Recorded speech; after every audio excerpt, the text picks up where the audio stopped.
I'm Brandon Lanker. I'm from Weaverville, North Carolina. This is our 2021 10FB. In the tuck box, I have solar charger, which is connected to 100 watt panels. I have a switch that I can change it from the single internal battery or to the internal battery and an external battery to plug in on the side, or to with just the external battery. I did do some modifications from the original owner. I added 2 10-pound tanks. Couldn't really find a bracket that would fit on here, so I just took some angle iron, made up some brackets, and used some fart. Awning. This came with it, but it has some extra features that Sam's helped add on to it.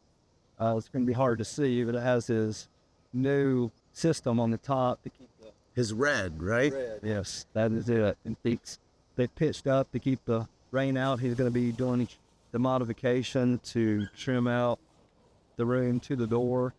Still a work in progress. This is the first time I've had it out. I did add on a shower room, added on the kick-ass room. I still have a few things to add to it. I had some poles that I had to repurpose to hold the arms up. Do you use it as a changing room or do you shower in it? Yes. Let's see the shower. The Julka shower, added the tailgate ladder like everybody else. Added a bracket. The bracket they sell, added that onto it so I can detach this. I don't really have a box or cover, but I can put it inside. So Julka sells a quick detach so that you can mount and unmount rather than keeping it there all the time. Pretty simple. You take this. Pretty cool. Now I see to supply it with water, you got a port down here. Did you do that? So I relocated and used an marine grade pump and moved it out of the internal under the kitchen, put it underneath. Then I plumbed in this port to be able to do a quick connect to the shower. Plus it's the lowest spot, so I can just plug something in there and drain the tank all in the same spot. This is pretty much as it was when I purchased it. My plans, I'm going to be redoing the kitchen, taking out, moving the sink to the left-hand side, getting some more counter space, raising up the countertop so it's all one height, taking out the stove because they use a jet bowl. Tell me about that jet boil. I've heard the best things. That's the open grill.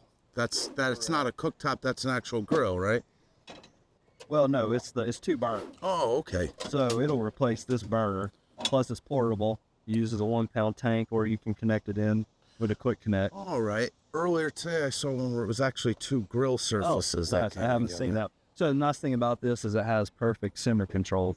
That knob will turn probably 2 to 3 full revolutions, so you can really adjust the flame hot. Such a big deal when you really want to just dial it down. A lot of camp stoves, you actually have to take them off and grease them to get them to do that. Yeah. Nice. How do you like your fridge on the slider? Do you store a lot of food in there or just drinks? Yeah, that's worked out. So I keep my drinks in the cooler with a couple of freezer slabs to keep those cold. This is just food only. It's worked perfect. So with the 2 solar panels and the 175 amp hour battery, overnight it used 5 amp hours. Over in the daytime, half a day, it was charged back, and that was a cloudy day. That wasn't connected to any kind of shore power at all.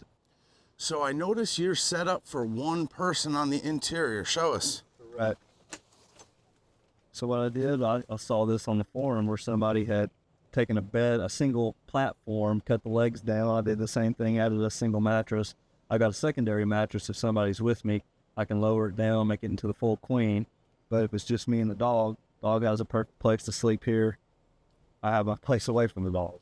Really nice. Was the TV in there when you got it, or you did that? It was in here when I got it, and it runs on 12 volt. They have a separate converter behind the TV, so if you want to run it off the battery, you can.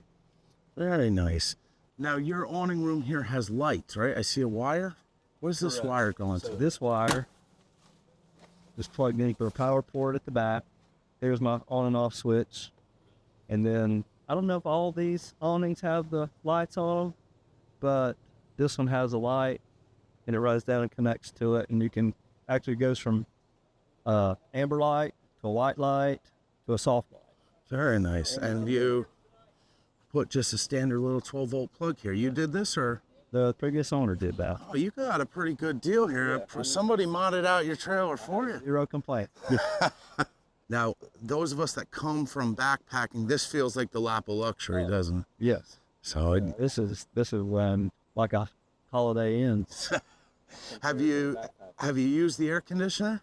Last time was the first time I used it. How'd it work? Works good. It worked really good. It was, so with the 10FB, with it being in the middle, there's still issues to mitigate there. I think that it is not taking all the humidity out like it should be because that's contained. I got to do something about that. Exhaust that cavity. That's what I was wondering, was if the previous owner had done some of the AC mods, because I mean, Had been done, but they still need a little bit. I think even after you do it, yeah, there's a ton of great ideas on the Bushwhacker Facebook group. You know, people have gotten it down, but it's a challenge. All right, so for anyone else transitioning from backpacking to teardrop camping, any words of wisdom or cautions?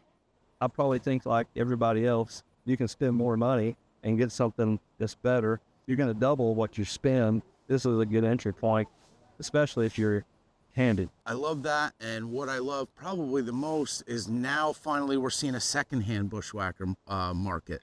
So you can even get into one of these if you're not so handy and have somebody has already done most of the mods for you. Well, it was really nice meeting you. Thank you so much for coming along. I hope we have a great weekend. Thank you.